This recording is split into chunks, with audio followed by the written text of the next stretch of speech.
review. Book 101 is all about the books that I've read for the last 40 years. And today I have my special guest. She's the author of the book Locked Out of Heaven, no other than Miss Danielle M. Orsino. How are Welcome. you? I'm fabulous, fabulous like you, Miss Danielle. And can you please introduce more about yourself? I would love to. Thank you for having me. I am Danielle M. Orsino, a fantasy novelist. My series is called Birth of the Fae. First book is Locked Out of Heaven.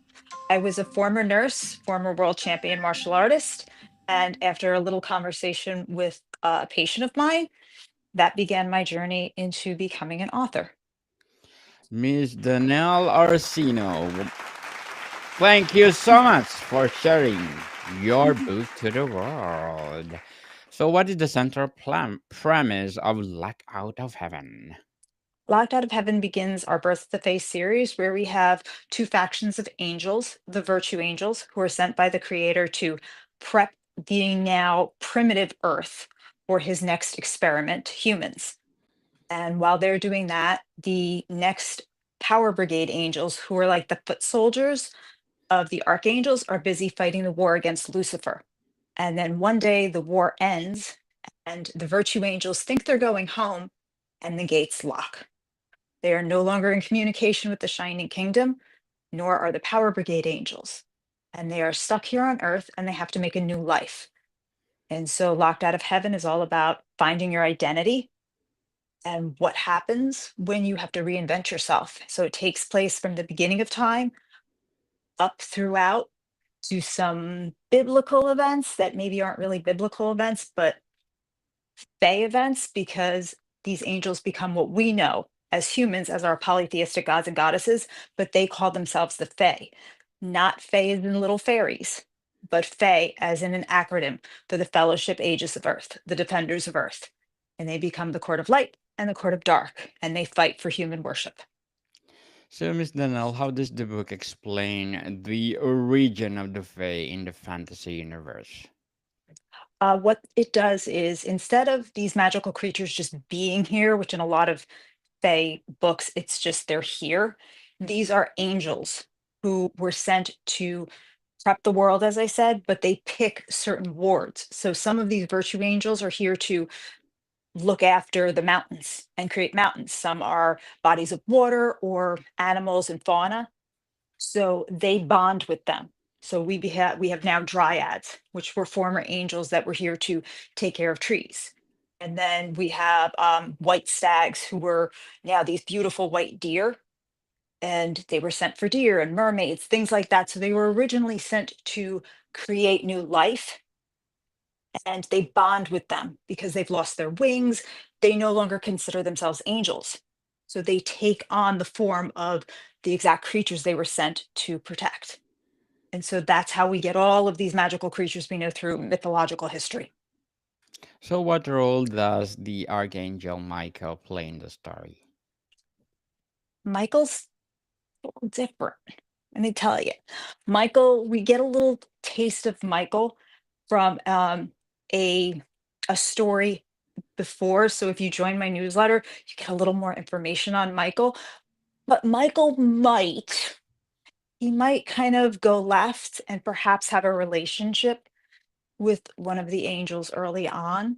And he is also the one who is given the order to go check on the gates of Lucifer's. So he might be the last archangel you see. And then he's kind of the one that all of the Power Brigade are a little upset with. Oh, wow, spoilers. Spoiler alert, spoiler alert. So, how does the banishment from heaven shape the phase world and culture? It becomes a bit of some daddy issues. I'll be honest with you. Once they're abandoned, they're all trying to figure out what happened. And so they become a little petulant in one sense. They want to get back at the creator, they want answers, and then they're all blaming each other for what happened. The virtue angels, who are a little bit elitist, are they want to show that they don't need the Shining Kingdom, and the Power Brigade Angels, who are seen as lowly, they want to prove that they never needed the Shining Kingdom. So that begins that class war between them of, I don't need to, I want to show daddy that I was always better than you. And the Virtue Angels, who are now the Court of Light, don't even give them a second thought to bring them into the fold. So it's a lot about identity and a little bit of, that class war. Interesting indeed, Miss Danielle. Interesting. So let's talk about the world building and fantasy elements. How did you create a unique mythology around angels and the Fae? I did do some research. I did find out Virtue Angels were actually in Christianity. I looked at that first. The rest of it is made up. I'll be honest with you, it's a lot of made up stuff. Um, but then once I got into it, I did do my research regarding historical events throughout the series. I did this, but I didn't know the term world building because I'm not a trained author. I didn't go out looking to become an author. This all happened literally by happenstance. So I fell into it, and I made some mistakes, but I think because I wasn't following an outline, it worked. I didn't put myself in a box, but I definitely just built it as if I was living every day like the characters. And I'd start with a very small activity, like getting up in the morning. What does a dark fae do? What would Asa do, who's third in command? What would King Jarvok do, who leads them? And then build the world out from there. Same thing with their magical system. I got to figure out how they're going to be magic. I didn't like the attitude of just they just do it. So I built it off the chakra system and then elemental and kind of bridged it. But I still had to research that. I researched crystals because there's a lot of crystals. And I went to my friend Jamie, who owns Enchanting Earth, and went back and forth, researched crystals, actually held them in my hands and figured it out. So there was world building, but I didn't know I was doing that in the uh, orthodox sense. I just kind of went by what would I want to see and built it from there. So I can't say like I sat there with an outline. I totally didn't do that. Like I've always said, if you want to know what not to do, come talk to me because I did everything wrong in the beginning. So how is magic portrayed in this book, and what are its rules or limits? The limits, there are limitations. I don't have any all powerful beings because I kind of don't like the Superman complex where they could just do anything and they could move a planet. They do have limitations, but the magic starts with the chakras and it's all elemental based. So, for instance, my Queen Aurora, who's Queen of the Court of Light, she's a sylph. She is connected to air, to the element air. So that's where her power base is, but it's also based within her chakra. So she needs to have it aligned in order to really tap into it. But not every Fae can do that. There are ones who are directly attached to the element and ones who are attached to a ward who's then attached to the element. So while Queen Aurora has a level of power, then someone like Lady Danius, who's guardian of the butterflies, she's attached to the element of air through her butterflies. So she can communicate with butterflies, they can help protect her, but she cannot do anything with the element of air. So it's different in how they're connected, but there is definitely a limitation. My bishops each represent an element. In order for them to gain their most strength, they have to go to an area where the element is at its most purest form, whether it's the bottom of the ocean, the middle of a volcano, or where lava flows if they're fire, and meditate. And then a crystal that represents it will present itself, and a staff is made. If they are not completely aligned, they never come back from their sabbatical, and you never know what happens to them. So there are different things, but the dark fae can only generate plasma balls from their aura and from their celestial blade from their aura. They don't have magic. So it is different for each side. So, how does the setting reflect the internal conflicts of the characters? How does it reflect the how does the magic or how does in general it reflect? I'm In sorry, I didn't catch the first part. I think my mic cut out. how does the setting reflect the internal conflicts? The setting reflects the internal conflicts a lot based on where they choose their home on Earth. There's a big part of that too. Uh, King Jarvok, who has to take his name back, the Power Brigade Angels do not have an identity when they choose to defend the Shining Kingdom. They have to give up their name. He takes his name back. He tries to get back home, and then the Wormwood trumpet is used on him to send him back to the Earth. So he creates a large crater when he crashes back, and he's scarred and bruised and everything. He chooses to build the fortress of Bloodhaven on that crater. And so his whole fortress that he raises the Dark Fae at is scarred earth. And it matches the scars on his body. He's always in this attitude of I'm going to build something and remind everybody that I came from nothing. I was bruised and broken and you thought you had me down, but I'm building.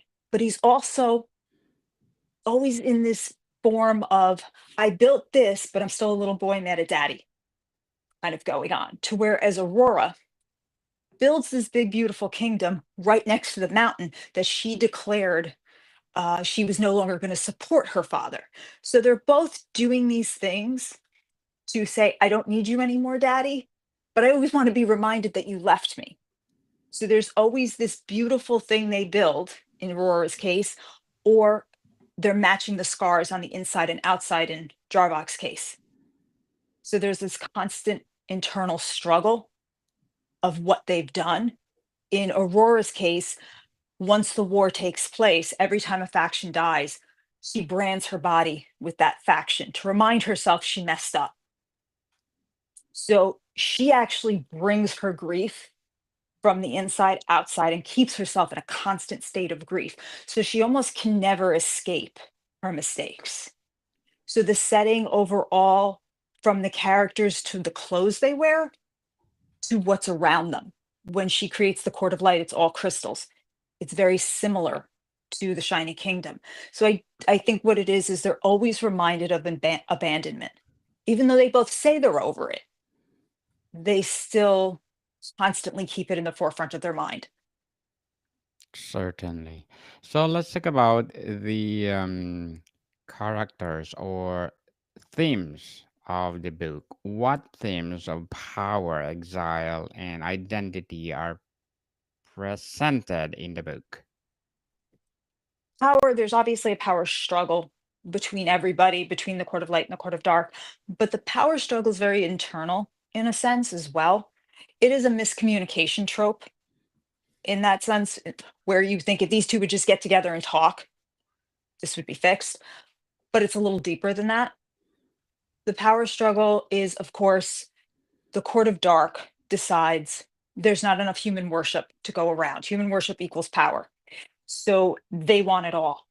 But there's a little bit of you didn't come looking for us. And we're angels too, and we're in the same position. So their power struggle is more about, I'm gonna get you back. It's just you didn't think of me and I'm hurt. You didn't invite me to the party. It kind of it simplifies to that, but it's big enough that they're all just really hurt. Aurora is the same way. She at first doesn't want this war, but when it's brought to her doorstep, she does step up. She wants to be maternal, she wants to be nurturing, she wants to take all her hurt, stuff it down, and just, you know, worry about everyone else but herself.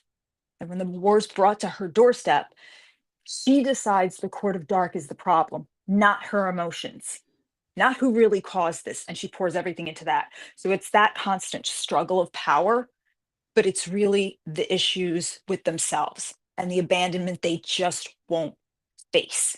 They will not deal with their own emotions and the need for a new identity. I kind of compare it to going to high school.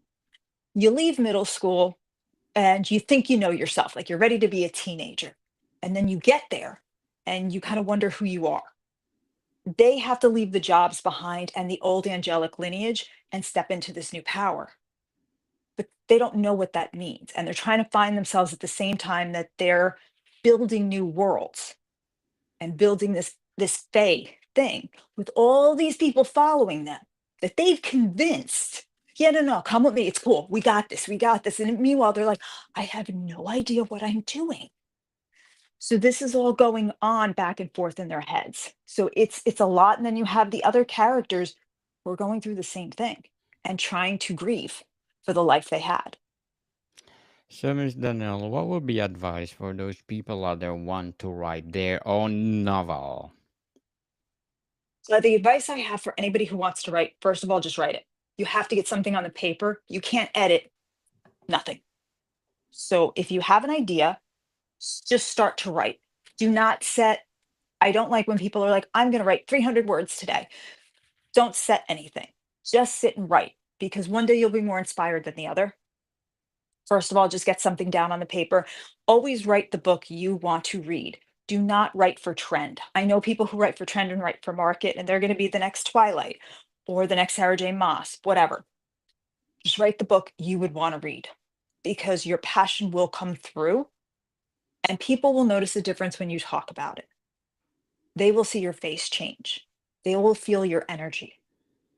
If you can do that, you're on your way to something. Get a good editor, not your mommy, not your friend, somebody else, somebody who knows it, and figure out when to take advice and when to stand firm in what you believe in. And it's a learning process. That's all it is. Thank you for your advice, Miss Danielle. And what will be your short term and long term goals in writing? Short term is to get out volume two, book one, Birth of a Succubus, A Fool's Journey. These books, Locked Out of Heaven and volume one, is all being re-released with illustrations and deleted scenes and things like that, which I'm really excited about.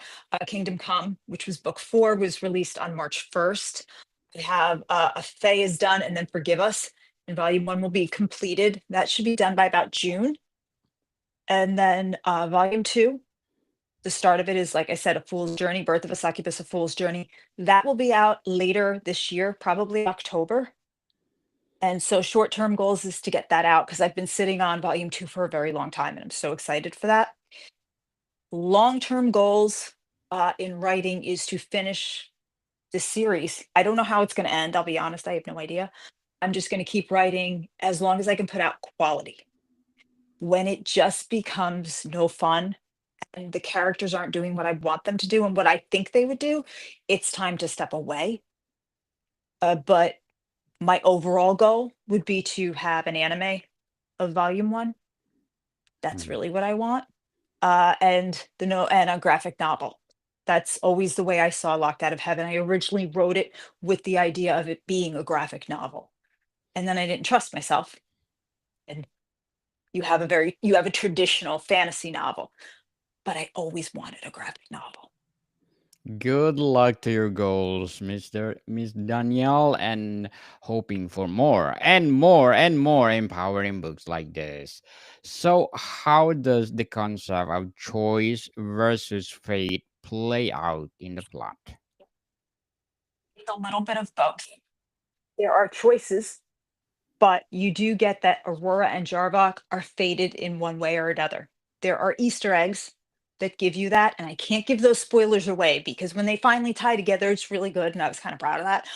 But there are choices they can make, but there is a certain fate to the two of them. There is definitely a fate, but they don't have to go about it the way they go about it. Like I said, there's a miscommunication trope definitely in there, but the choices they make, there are times when you're reading it going, girl, come on, you got to know what you're doing. And the same thing with Jarvok. You just want to smack them and be like, What, really?" And that's really the character of Los, the chameleon dragon. That's kind of what he is to you guys. Like, as the reader, he's the one that's thinking everything you are and kind of saying it to them. Like, he's that guy. So there's a lot of both of it happening. You know, there's a certain fated aspect and they're going down it, but then they make these choices that just create so much more drama for them than need be. So there's a little of both happening in there, which I kind of like. Definitely. So before we wrap up our discussion for today, Miss Danielle, I'm inviting you to please do listen to my other podcast, Music 101. It's in third season, people. Third season with Mr. Jimmy Smith. Music 101 is created to empower music itself and legendary icon in the music industry. So please do listen Music 101 wherever you listen your podcast. So, Miss Danielle, what message or tone does the book leave about the transformation after loss? I think the biggest message people take away from this is one of empowerment, especially with my women. My female characters in the book, there's a very strong friendship. There is no romance in the first book at all because my characters do not have time to swipe right or swipe left. They are building friendships. My girls do not fight over men. My girls don't fight over women. It's none of that. They're building bonds and friendships. So I like people to walk away saying, wow, Serena and, Aurora really have each other's back. Or, Asa and Zion. That's a brother sister bond I wish I had. Like that's a friendship bond. There's a found family bond. And the one thing I'd love people to walk away from is realizing found family is a real thing. A bond is very real and it can be extremely deep, and sometimes I believe it goes much deeper than blood. So I wish people would walk away after reading that book feeling transported into the veil, the world that it takes place in, that they create on earth, and realize that there's so much more to themselves and more to their relationships that they forge than just what society and the construct of society gives you as family. That found family is a real thing. Miss Danielle M. Orsino, thank you so much for sharing your book to the world. So, can you please invite our listeners to support your book? Everybody can follow me on Instagram. That's where I'm probably most active. DM Orsino, author. That's on Instagram. I also am on Liberty Bell Smack on AM 860 WWDB Thursday nights. But the best place to get me is Amazon, Barnes and Nobles, all those places you can find it on paperback. Audible, I have Stefan Rudenecki from Skyboat Media, who is my King Jarvok, and he's amazing. And of course, it's on ebook. Anywhere you get your books, you can get Locked Out of Heaven. And once again, I'm on Instagram at DM Orsino Author. Yes, people, let's support Miss Danielle because if you support her, more and more and more novels to come. So, Miss Danielle, thank you so much for your time. Thank you for having me. I appreciate it very much. More to come, people. See you soon.